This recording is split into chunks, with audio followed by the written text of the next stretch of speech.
ხდება. საღამოშობისა ქალბატონო ნატა, გმადლობთ რომ შემოგვიერთდით. პირველ რიგში ინფორმაცია საზოგადოებრივ მაუწყებელში მოსალოდნელი მასობრივი გათავისუფლებების და ცვლილებების შესახებ, სწორედ კოალიცია მედია ადვოკატირებისგან გახდა ცნობილი. რა წყაროზე დაყრდნობით გაავრცელეთ ეს ინფორმაცია, იმიტომ რომ დღეს გენერალურმა დირექტორმა თქვენ არ ამკითხე პრეს-ცენტრადაც კი მოგიხსენიათ ერთ-ერთ ინტერვიუში.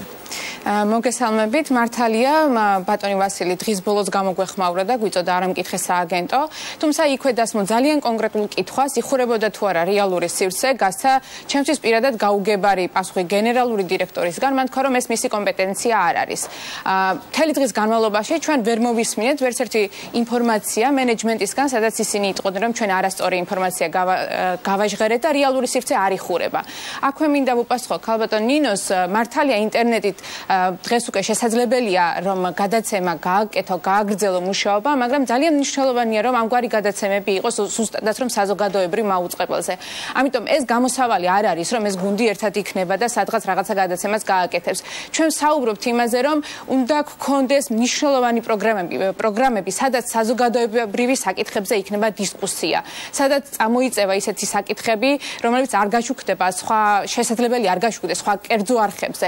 დღეს მედია არის პოლარიზებული და სწორედ აი ამ სიტუაციაში, როდესაც წინ გვაქვს არჩევნები, საკონსტიტუციო რეფორმები, ეს პლატფორმა უნდა იყოს მაქსიმალურად გამოყენებული. ამიტომ სრულიად გაუგებარია მენეჯმენტის ის გადაწყვეტილებები, რაც აქამდე ვიცით.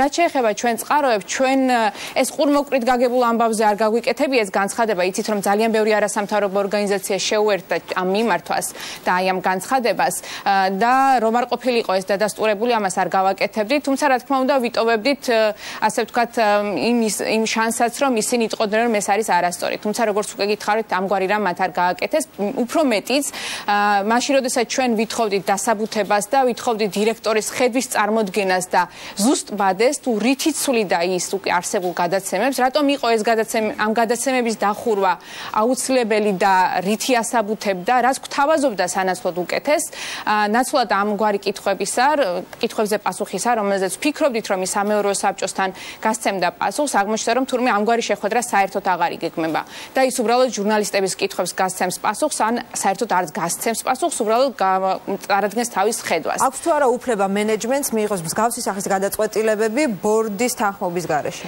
იცით რა შესაქმე, თუ სამაუწყებლო ბადა იცვლება, ცხადია მას ბიუჯეტის ცვლილებას დაჭირდება, ბიუჯეტს ადგენს სამეურვეო საბჭო, ბიუჯეტი გაწერილია უკვე შემდეგი წლისთვის და ცხადია მას დაჭირდება ცვლილებები. სიმართლე გითხრათ, არ მაქვს იმის ილუზია, რომ ეხა ეს სამეურვეო საბჭო, რომელმაც აირჩია ვასილ მაღლაფერიძე, ბევრი კითხვის ნიშნის მიუხედავად, რაიმე შეეწინააღმდეგება მას, თუმცა ეს ფორმალობაც როგორც ჩანს აღარ არის საჭირო და ის საერთოდ არც თვლის თავს ვალდებულად, რომ კითხვებზე გასცეს პასუხი და წარუდგინოს სამეურვეო საბჭოს ეს ხედვა. დახურული უნდა ყოფილიყო ეს შეხვედრა, მაგრამ დახურულიც კი აღარ იმართება ორშაბათს. კოალიციის შეფასებით რა პროცესები მიმდინარეობს საზოგადოებრივ მაუწყებელში, რატომ დადგა დღის წესრიგში გადაცემების დახურვა, თანამშრომლების გათავისუფლება და რითი შეიძლება შეივსოს ეს ვაკუუმი?